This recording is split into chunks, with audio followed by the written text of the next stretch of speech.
3, 2, 1.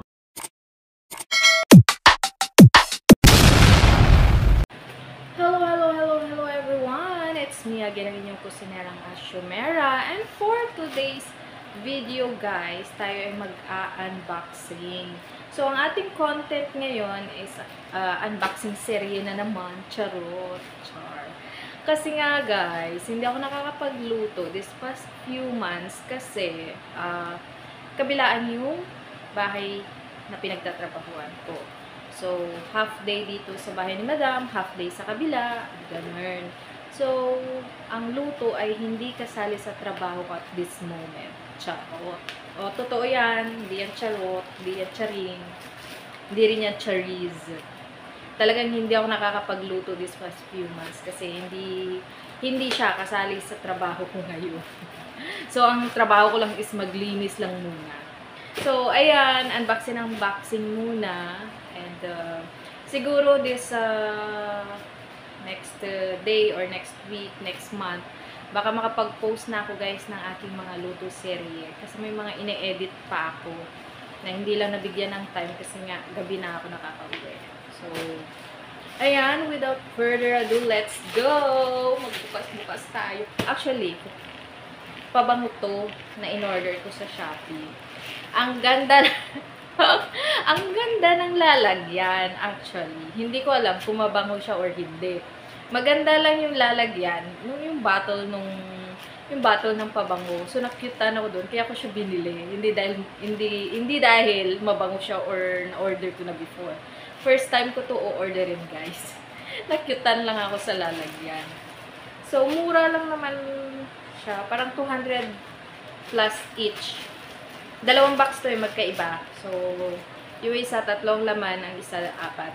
So, ayun. Let's go. Buksan na natin because I'm so excited para malaman.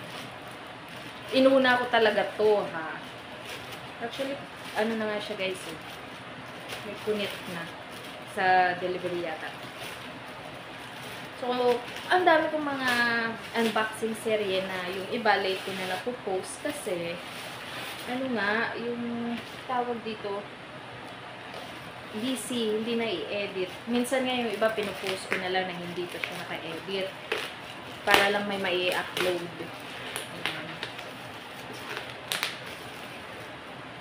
Naamoy-amoy ko na siya. Ito siya, guys. And here, sobrang excited. Binuksan agad. Ayan. Cheese. Actually, naka-bubble wrap naman siya. Pero, kung napapansin nyo, hindi ganun kakapal ang bubble wrap na nayuyuki yung box. Pero so far, sana hindi affected ang laman. Sararan. Dalawa siya. Magkaiba. And I'm so excited. The moment of truth. I hear. Yan. Ganyan siya. The moment of truth. Yan siya, guys. Diba? So, bubuksan na natin. Para hindi lang siya. Actually, pwede siya pang gift. Pero, kung ganito kayupi ang box, kailangan mo talaga mag-move. Yan. So, kaya ko siya binili, guys. Tingnan nyo naman ang lalagyan. O, maliliit lang yan. Mukha lang siya malaki tingnan, pero maliliit lang yan. Cute lang ang lalagyan. Loka-loka ang lola nyo. Nakyutan sa lalagyan. Ganon. So, this one is actually, natapon niya naman. Ayan, mabilis na siya tanggalin. Ito ay Midnight Rose. Ayan. Kikita nyo ba, guys? It's a Midnight Rose.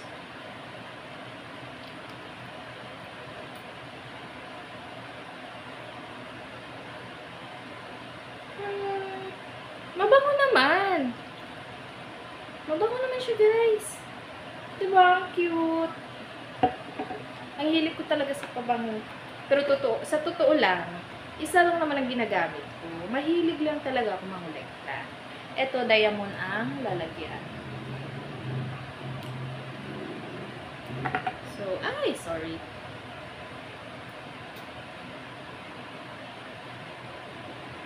Ito, ano siya? Mukha siyang, ang amoy niya is parang candy. Matamis. Parang ano siya, pagka-spray mo, para siyang matamis. Pero pag tumagal na siya sa balat, na nahanginan na, ano siya, basta parang candy talaga. Labo ka usapin, no? Para talaga siyang candy. Sorry. Yung ito, mabilis siya mag-fade ang amoy. Ano agad. May amoy naman, pero hindi siya ganun katapang. Sweet, kumbaga. Yung isa walang name kung anong pangalan.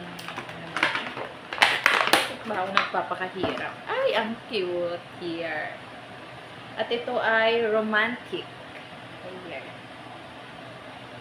Nakikita niyo bang name? Nagre-reflect kasi, may light kasi yung aking camera.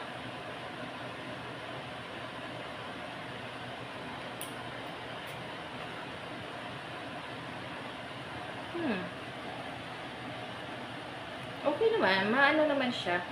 Ito yung amoy niya, guys. Light lang. Hindi siya ganun katapang. Hindi siya ganun kabango. So ako, mahilig ako sa mga pabango na sakto lang.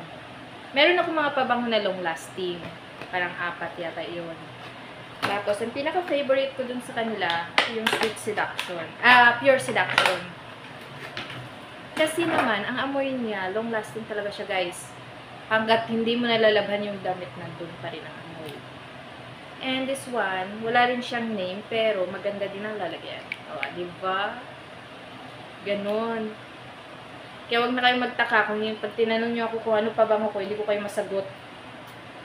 Kasi hindi ko tinitingnan kung ano pangalan, basta mabango lang. Basta cute ang lalagyan.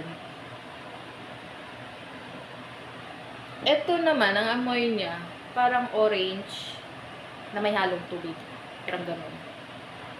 Or parang ano siya, guys, yung parang siyang amoy orange na may halo. Pero maano parang siyang pagkain. Parang candy. So sweet. Diba? Ganon. Ganon ako umorder ng pabango. Actually, may mga time na nag-order ako ng pabango na ang kulay ng lalagyan ang tinitingnan ko. Hindi yung, diba yung iba pag bumili, inaamoy yung bote or yung sample or whatsoever. Sa akin, yung kulay ng lalagyan. So, halimbawa, pag pink, gano'n, pag purple, or, ito parang nabasag yata something eh. Basa. Sana naman hindi. Sayang naman. Here. Wala siyang ano. Pero ito tatluhan to eh. Ay, nabasag nga guys. Sayang. Pero hindi ko naman bet ang amoy. Nabasag. Look. Kaya pala basang-basa. Sayang guys. Hindi siya na-bubble wrap ng maigi. Sayang yung isang bote. Ganda pa naman ang lalagyan. Kaya ako nga binili. Ito na lang. 2 na lang natira.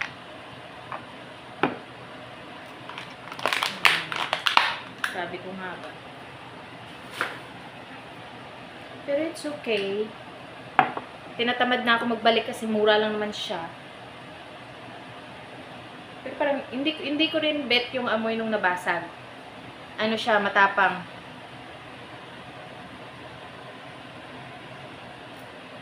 Maano siya. Sayang nga. Ilang ano lang naman to eh. Hindi ko, okay lang. Kahit nabasag siya, hindi ko naman siya bet.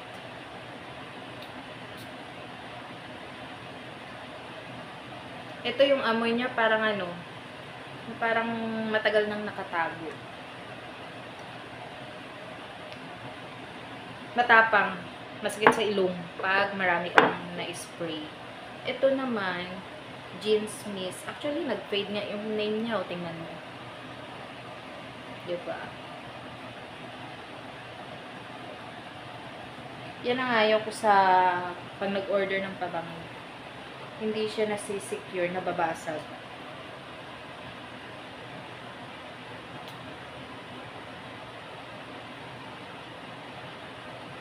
Ito, oh, maganda. Mabango ang amoy.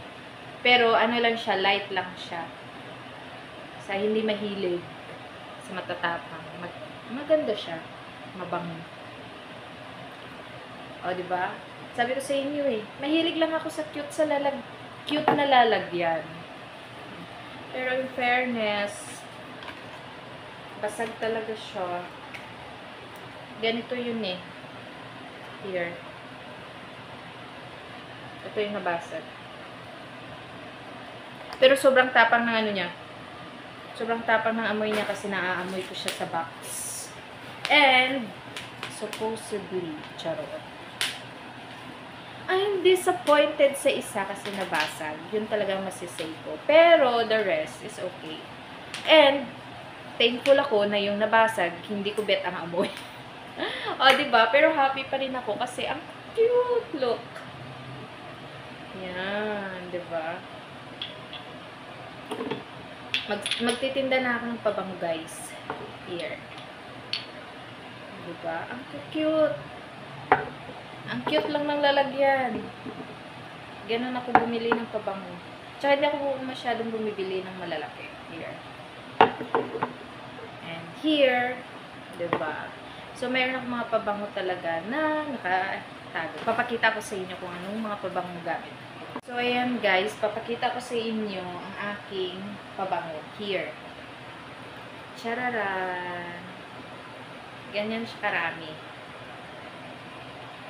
Sa ganito karami, huhulaan mo kung ilan lang ang nagagamit. Actually, lahat naman nagagamit. Ang iba, ginagawa kong air freshener, pampabango ng kwarto. Tapos, ang iba naman, ginagamit ko pang gala or going somewhere. Ganun. And, teka. Masyado kasi mababa. At sa lahat ng pabango ko, ito ang favorite ko, guys. Here. Pure Seduction na long lasting. Mabango to, pang matagalan talaga siya. Ito naman ay Cherry Blossom. Sa mga mahilig sa light lang na amoy, long lasting din to. Yung sweet sa ilong. Yan. And this one is Love Spell. Mabango din to, guys. Para siyang candy. At meron pa akong isang Love Spell. Ito long lasting to. Pang matagalan. Oil, ano yan? Oil base. Parang ganun. And this one naman, Love Spell din siya, guys. Ano kasi yung name niya, yung bottle, nagkakaroon ng reflection sa light. Mist lang siya. So, nag-fade yung amoy niya. Pero, mabango siya, as in. Ay! Nako, nalaglag. Yan. Kung napapansin nyo, halos magaganda ang lalagyan. Ganon ako makabili. Tapos, ito naman, Physical Action na Desire. Mabango naman siya. Bigay lang to nung Christmas gift lang to sa akin. So, hindi ko pa siya nagagamit. And this one is Clinique na Happy. Here.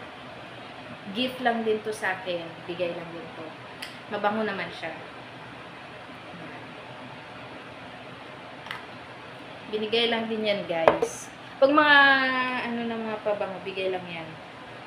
This one naman, ang Spirit Loves Repeat here. Urban Boutique na color pink. Ay, hindi. Or Scented Mist. Yan. Or, lang din to. Bigay lang dito sa akin. Ay, very bad.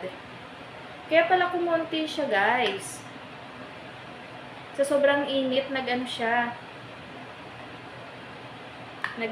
tawag dito, yung parang nag-evaporate, ang tawag ba doon sa anong term sa Tagalog, I forgot. Nag-ano siya sa sobrang init. Mainit kasi, lalo na dito sa taas. Ito naman, PC collection siya. Yan. Herb and Beauty. Ano siya, yung parang, mabango siya guys. Pero maganda siya pang air freshener. Yan. Bigay lang din to sa akin. Noong 2023 something. Yun. Bigay lang din yun noong 2023. And ito ang pinakauna kong pabango talaga na ginagamit. Yung Pen Shop na Love Story. O, diba? Ayan. Ito yung pinakaunang pabango talaga. Ilang taon ko itong ginamit, guys. Since nagtrabaho ako, ito yung pabango ko. Sa ano ko lang ito binibili sa 7-Eleven, gano'n. Kaya sa Watson. Ayan. Mabango to. Pero mist lang din siya. Maano lang. Ayan. Maano siya, guys. Konti na nga lang, ito yung pinaka gamit na gamit sa mga pabango ko. Pero ang tagal na nito if I'm not mistaken, magdadalawang taon na to. Ganyan ako katipid sa pabango. Diba? It's a collection. So, pag may extra yung sahod ko, nangungulekta talaga ako ng pabango. Kasi nga, wala lang. Trip ko lang talaga siya kolektahin. Pabango, tsaka shoes, gano'n. Kanya-kanya trip lang yan sa life. Yan, ganyan lang yung mga collection ko, guys. Nangungulekta ng pabango. Pero usually, yung mga mahaling pabango na meron ako, bigay lang din. Halos bigay yun kasi wala naman akong pambili ng yayamaning pabango. Diba?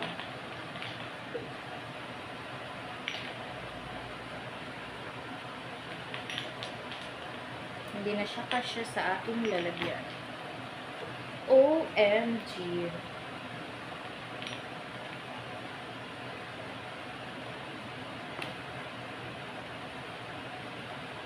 Hindi na siya kasya.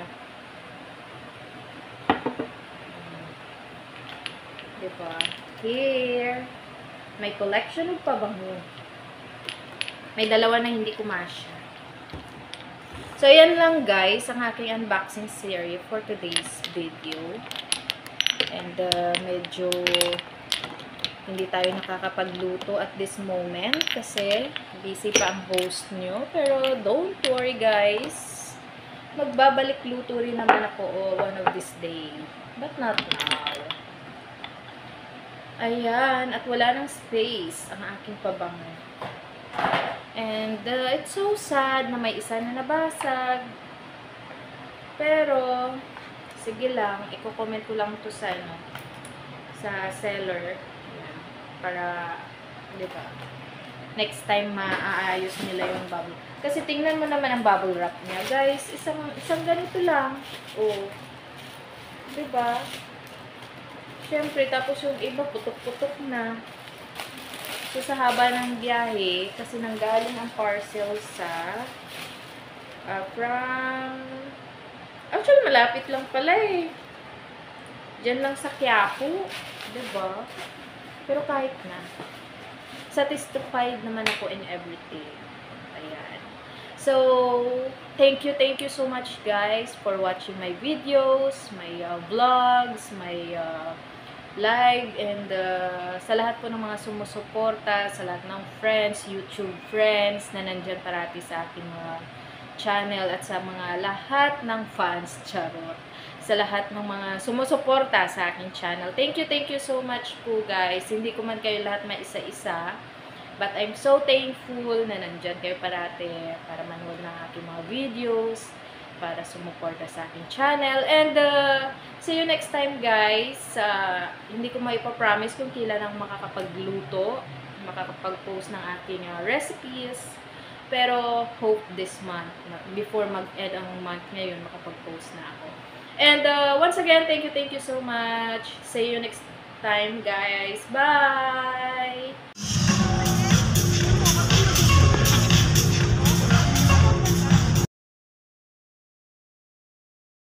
Silip lang yan. Kung saan kami.